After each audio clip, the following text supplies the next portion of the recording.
Gabriel Robichaud a grandi à Dieppe, il a aujourd'hui 30 ans, et depuis sa naissance, sa ville a grandi elle aussi, et a voulu s'affirmer comme une ville à part entière à côté de Moncton. Gabriel va vous montrer comment, en voiture.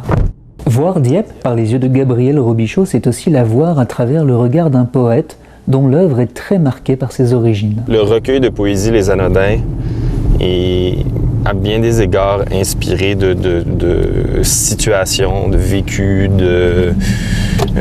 d'histoires qui sont rattachées à cette enfance et adolescence-là à Dieppe. La maison d'enfance de Gabriel Robichaud se trouve dans la rue Jean Darrois, non loin de l'hôtel de ville.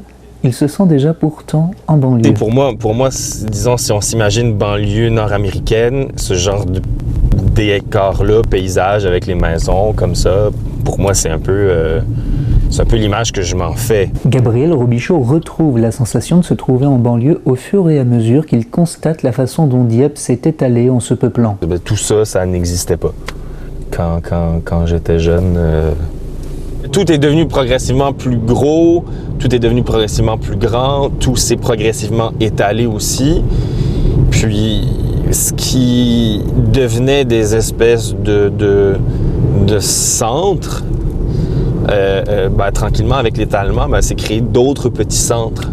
Les élus de Dieppe essayent toutefois depuis des années de créer un véritable centre-ville autour de la symbolique place 1604. Ça, il y a 25 ans, fallait y penser pour que ça arrive. Je dirais pour moi, c'est sûr, un des épicentres de ça, c'est la construction du marché qui a vraiment créé un rendez-vous hebdomadaire incontournable.